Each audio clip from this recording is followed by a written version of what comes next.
আচ্ছা,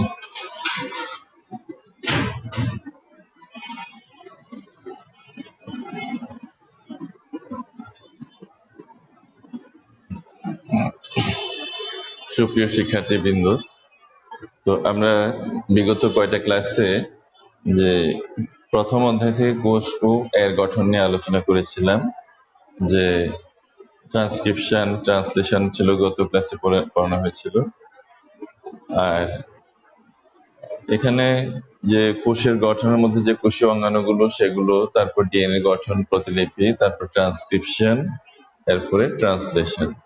তো এগুলো নিয়ে আমরা গত ক্লাসে পড়েছিলাম, যার আশা রাখি তোমরা সেগুলো অবগত আছো বা আয়ত্ত করে নিয়েছো।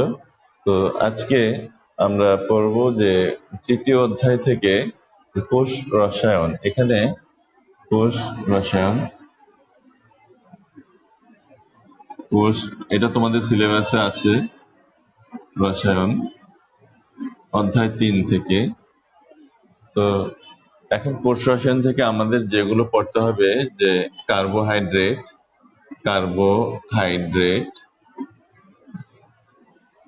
তারপরে প্রোটিন, লিপিড,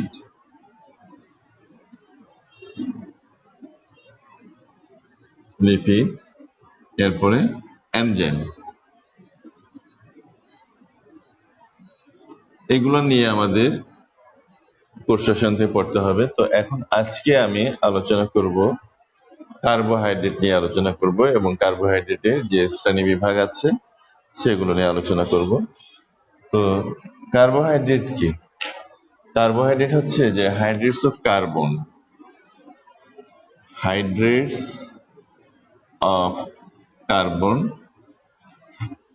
হাইড্রো মানে পানি, অর্থাৎ কার্বনের জলায়ন যেটা।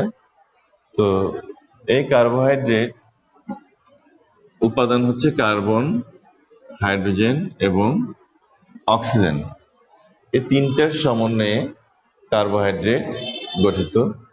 তো এই ক্ষেত্রে দেখা যায় কি যে লিপিডও কিন্তু কার্বন, হাইড্রোজেন, অক্সিজেন দ্বারা গঠিত, কিন্তু এটা হচ্ছে যে লিপিডের সাথে তফাৎ হচ্ছে যে কার্বনের সাথে, অক্সিজেনের সাথে হাইড্রোজেন দুইটা থাকবে এবং কার্বনের সাথে পানিটির নির্দিষ্ট অনুপাত বজায় রাখবে। অর্থাৎ কার্বনের সাথে পানির একটি নির্দিষ্ট অনুপাত বজায়, যেহেতু আমি বলছি হাইড্রেটস অফ কার্বন, অর্থাৎ কার্বনের জলায়ন, অর্থাৎ কার্বনের সাথে পানির একটি নির্দিষ্ট অনুপাত সবসময় বজায় থাকবে। তো এখন এই কার্বোহাইড্রেটের যে সাধারণ সংকেত হচ্ছে CxH2O(Y), এটা দিয়ে কার্বোহাইড্রেটকে প্রকাশ করা যায়। যেমন ধরো আমরা যদি গ্লুকোজ বলি C6H2O6, তার মানে কি দাঁড়াচ্ছে যে C6H12O6 গ্লুকোজ। আবার এখানে X যদি আমি 12, এখানে 11, তাহলে কি দাঁড়াচ্ছে? কার্বন 12টা, হাইড্রোজেন 22টা, অক্সিজেন 11টা। তাহলে এটা একটা ডাইস্যাকারাইড হয়ে গেল। ডাইস্যাকারাইড হচ্ছে কি যে সুক্রোজ হচ্ছে একটা ডাইস্যাকারাইড, ঠিক আছে? তো এখন যে কার্বোহাইড্রেট যে শ্রেণী বিভাগটা, যে স্বাদের ভিত্তিতে, একটা হচ্ছে স্বাদের ভিত্তিতে, আর একটা হচ্ছে গঠনের ভিত্তি। স্বাদের ভিত্তিতে আছে দুই প্রকার, যেমন সুগার, আর একটা হচ্ছে কি নন সুগার।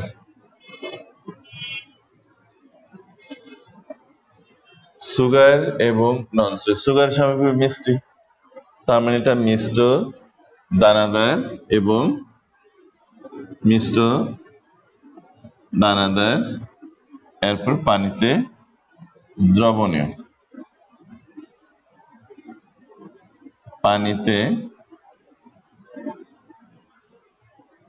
যেমন সুক্রোজ।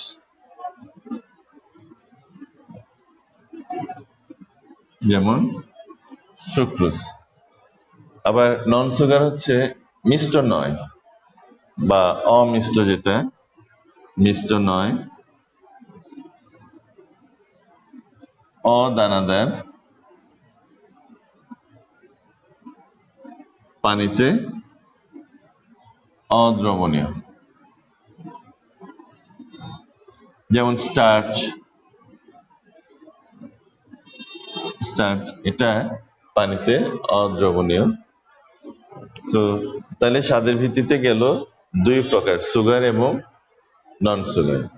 এরপরে আসো যে গঠনের ভিত্তিতে কার্বোহাইড্রেট কয় প্রকার, যে 4 ধরনের, কেউ কেউ আবার 3 ধরনের বলে, যে মনোস্যাকারাইড, অলিগোস্যাকারাইড, পলিস্যাকারাইড। এটা এটা যদি হয় তাহলে 3 ধরনের হয়ে গেল।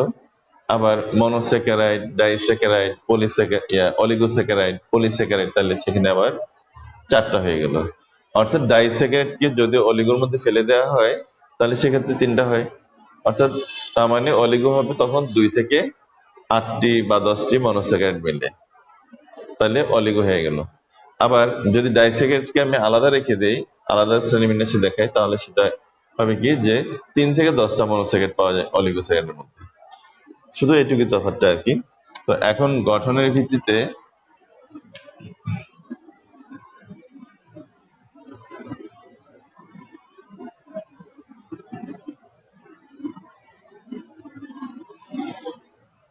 গঠনের ভিত্তিতে আছে, দেখো যে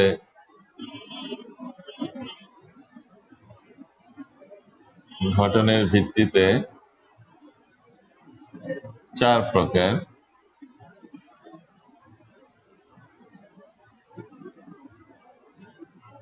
মনোস্যাকারাইড,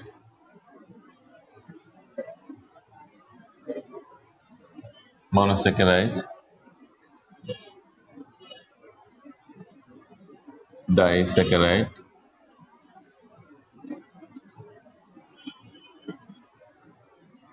রাইট। তারপরে 1 নম্বরে মনোস্যাকারাইড, 2 নম্বরে ডাইস্যাকারাইড, 3 নম্বরে অলিগোস্যাকারাইড,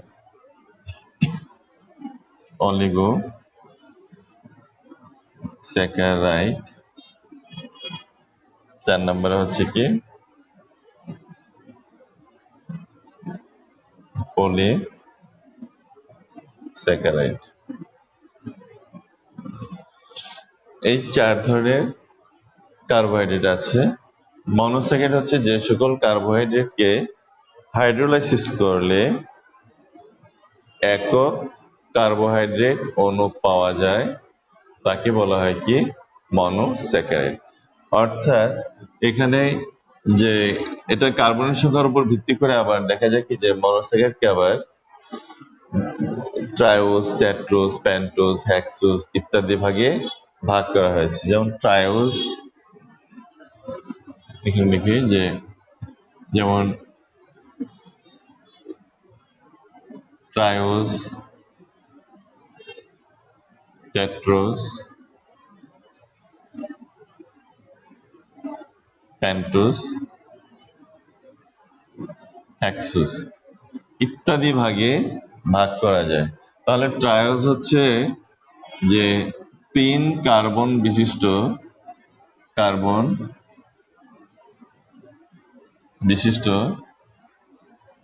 মনোস্যাকারাইড। 3 কার্বন বিশিষ্ট মনোস্যাকারাইডকে ট্রায়োজ বলে।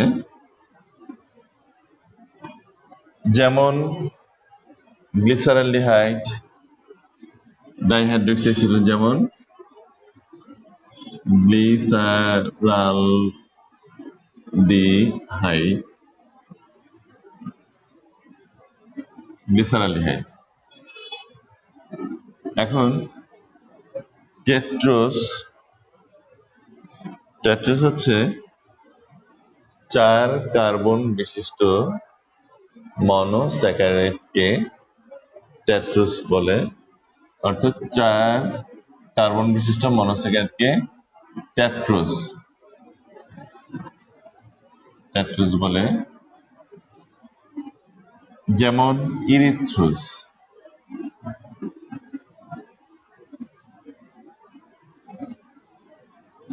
ইরিথ্রুস হচ্ছে 4 কার্বন বিশিষ্ট একটা মনোস্যাকারাইড। তোমরা এই ইরিথ্রুস নামটা আবার ইয়েতে পেয়েছো এই সিথ্রিক চক্রের মধ্যে। সিথ্রিক চক্রের মধ্যে ইরিথ্রুস নামটা পেয়েছো, কারণ কি ওই যে 3-ফসফোগ্লিসাইল্ডিহাইড এবং ফ্রুক্টোজ 6-ফসফেট, যে দুইটা মানে 3-ফসফোগ্লিসাইল্ড হচ্ছে 3 কার্বন আর ফ্রুক্টোজ হচ্ছে 6 কার্বন। এখন 6 আর 3 9 কার্বন বিন্যস্ত হয়ে আবার 5-4 বিভক্ত হয়েছিল। সেটা হচ্ছে যে ইরিথ্রোজ 4-ফসফেট আর একটা হচ্ছে রাইবোলোজ 5-ফসফেট। হ্যাঁ, এটা সিথ্রি চক্রের মধ্যে তোমরা পেয়েছো। তো এখন ইরিথ্রোজটা হচ্ছে এখানে 4 কার্বন বিশিষ্ট শর্করা। তারপরে যে পেন্টোজ 5 কার্বন বিশিষ্ট মনোস্যাকারাইডকে পেন্টোজ বলে, যেমন রাইবোজ, রাইবোলোজ, রাইবোলোজ, রাইবোলোজ বা রাইবোজ সুগার, ডিঅক্সিরাইবোজ সুগার, এগুলো পেন্টোজ সুগার, 5 কার্বন বিশিষ্ট শর্করা। এরপর যে হেক্সোজ 6 কার্বন বিশিষ্ট মনোস্যাকারাইডকে বলা হয় কি? হেক্সোজ বলা হয়।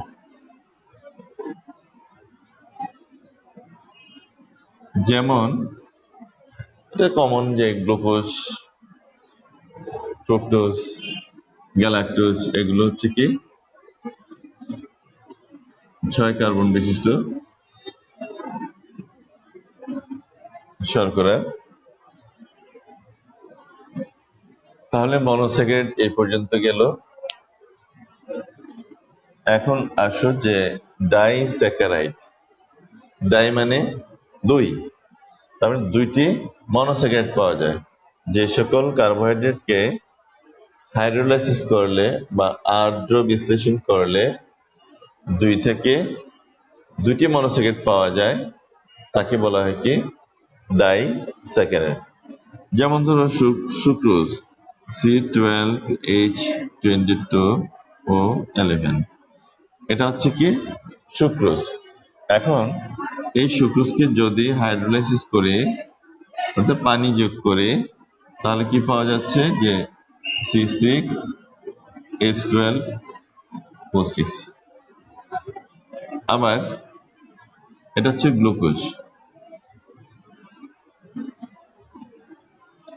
আবার C6H12O6, এটা হচ্ছে কি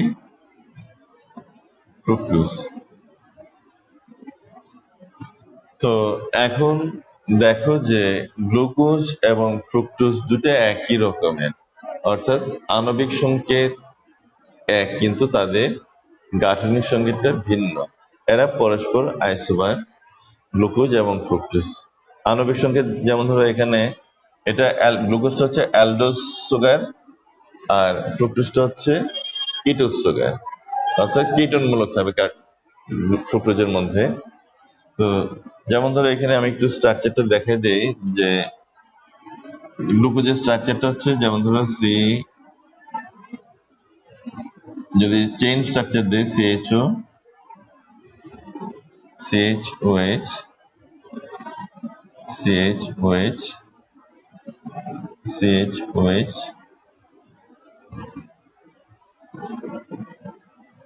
তারপরে CHOH, এরপর হচ্ছে CH2OH। এখানে দেখো যে কার্বন 6টা, 1 2 3 4 5 6টা কার্বন। হাইড্রোজেন আছে 12টা, এখানে 3টা, 4 5 6 7 8 9 10 11 12টা হাইড্রোজেন। আর অক্সিজেন আছে 6টা, তার মানে C6H12O6। এই যে এখানে কার্যকরী মূলক ছিল কি? এই যে গ্লুকোজ।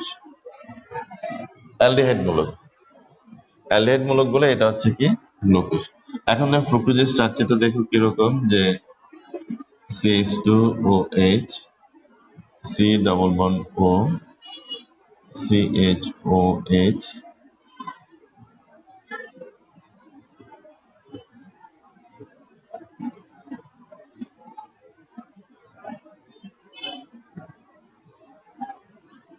এক দুই তিন চার পাঁচ ছয়। এখন দেখো যে এটাও কিন্তু কার্বন 6টা, 1 2 3 4 5 6টা কার্বন, তারপরে হাইড্রোজেন 12টা, অক্সিজেন 6টা আছে। এটাও ফ্রুক্টোজ, তবে এটা কার্যকরী মূলক হচ্ছে কি কেটন। গ্লুকোজ এবং ফ্রুক্টোজের মধ্যে তফাৎ এখানে যে এটা অ্যালডিহাইড মূলক আর একটা কেটন মূলক, ঠিক আছে। আচ্ছা, তো এখন আসো যে অলিগোস্যাকারাইড, এদের আবার দেখো যে গ্লুকোজ এবং ফ্রুক্টোজের রিং স্ট্রাকচারও আবার এখানে পার্থক্য আছে। রিং স্ট্রাকচার, এটা ষড়ভুজাকার আর এটা হচ্ছে পঞ্চভুজাকার। তো এটা রিং স্ট্রাকচার দুটা দেখো, যে গ্লুকোজ আর ফ্রুক্টোজ।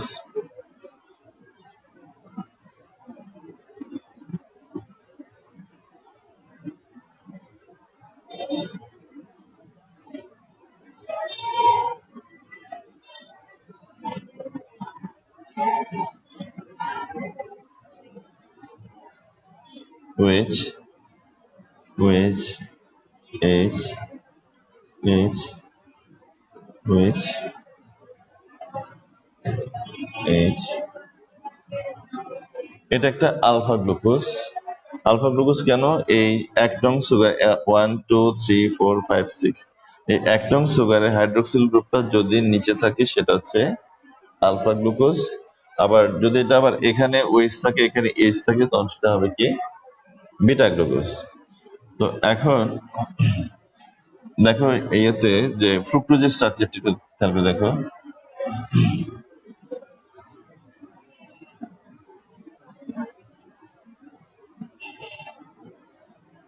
CH2OH আর এখানে CH2OH,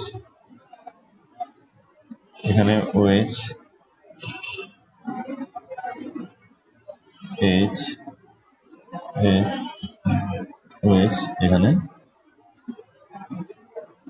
H। তাহলে এটা হয়ে গেল কি ফ্রুক্টোজ। এটাও কার্বন 6টা, 1 2 3 4 5 6টা কার্বন, হাইড্রোজেন 3টা 4টা 5 6 7 8 9 9 3 12টা, অক্সিজেন আছে 6টা, 1 2 3 4 5 6টা অক্সিজেন। তার মানে আণবিক সংকেত এদের একই রকমের, কিন্তু তাদের যে চেইন স্ট্রাকচার আর রিং স্ট্রাকচার দুই দিক দিয়ে পার্থক্য আছে। হ্যাঁ, চেইন স্ট্রাকচার দেখা যায় কি কেটনমূলক, এখানে অ্যালডিহাইড মূলক, আর এটা ষড়ভুজ, এটা পঞ্চভুজের মতো। তো এখন আমরা জানি যে যেমন ধরো এই যে গ্লুকোজ এবং ফ্রুক্টোজ হলো কোথা থেকে, যে সুক্রোজ থেকে। তাহলে আমরা একটা সুক্রোজ করি, যেহেতু পানি, এখান থেকে যদি পানি সরাই দিই, H2O সরাই দিই, সরাই দিলে কি হবে, একটা অক্সিজেন থাকে, তো তখন এই অক্সিজেনটা তখন আমি মাঝখানে দিয়ে দিই, এই অক্সিজেন। এখন এটা হয়ে গেল কি সুক্রোজ, এটা হয়ে গেল কি সুক্রোজ, গ্লুকোজ আর ফ্রুট। তার মানে এখান থেকে এখনো পানি অপসারণ হয়েছে। তার মানে আবার যদি এটার সাথে পানি যোগ করা হয়, পানি যোগ করলে আবার গ্লুকোজ এবং ফ্রুক্টোজ পৃথক হয়ে যাবে, ঠিক আছে, গ্লুকোজ ফ্রুক্টোজ। আচ্ছা, তারপর দেখো যে অলিগোস্যাকারাইড, অলিগো মানে কম সংখ্যক। এখানে কম সংখ্যক বলতে কি বোঝাচ্ছে, যে 3 থেকে 10টি মনোস্যাকারাইড পাওয়া যায়। কয়টা? 3 থেকে 10টি মনোস্যাকারাইড।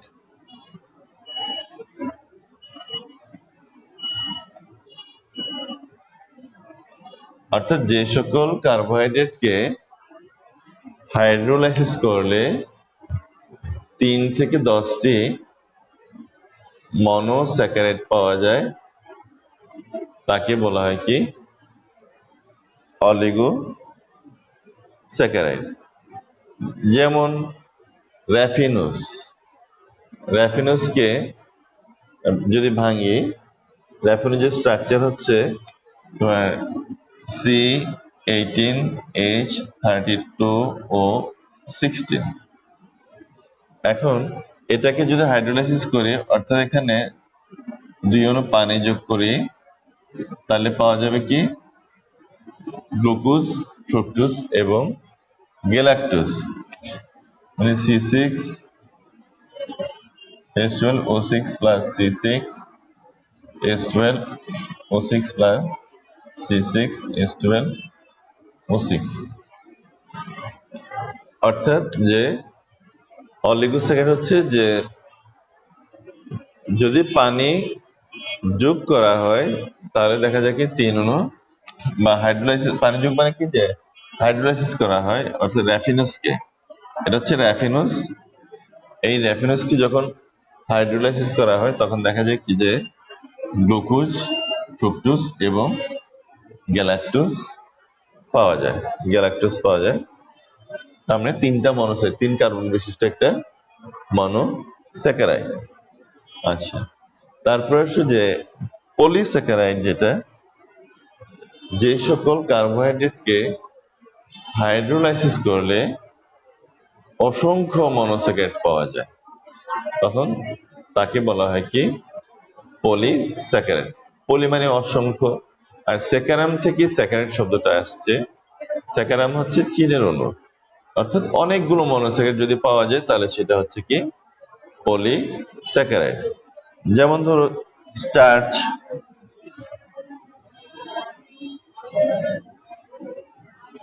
স্টার্চ, সেলুলোজ, এগুলোকে ভাঙলে অনেকগুলো মনোস্যাকারাইড পাওয়া যায়, তাহলে এটা হচ্ছে কি পলিস্যাকারাইড। ঠিক আছে, তো আজকে এই পর্যন্ত আমরা শিখবো যে কার্বোহাইড্রেট কি, কার্বোহাইড্রেটের যে শ্রেণী বিভাগ, স্বাদের ভিত্তিতে 2 ভাগ আর গঠনের ভিত্তিতে 4 ভাগ, এই ভাগগুলোর সংজ্ঞা সহ আমরা শিখবো, আবার প্রত্যেকটারই উদাহরণ শিখবো।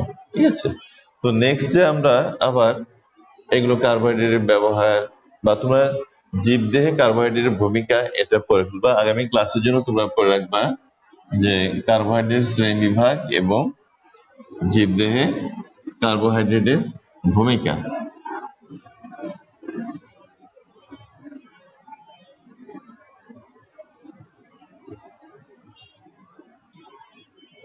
তারপরে পড়া থাকবে কি যে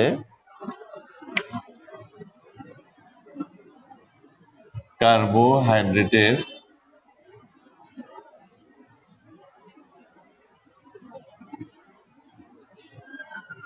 শ্রেণী বিভাগ, এরপর হচ্ছে জীবদেহে কার্বোহাইড্রেটের ভূমিকা। এই 2টা কোশ্চেন আগামী ক্লাসের জন্য তোমরা রেডি করে ফেলবা, এরপর আমরা অন্য টপিকে যাব। ধন্যবাদ সবাইকে, সবাই সুস্থ থাকো।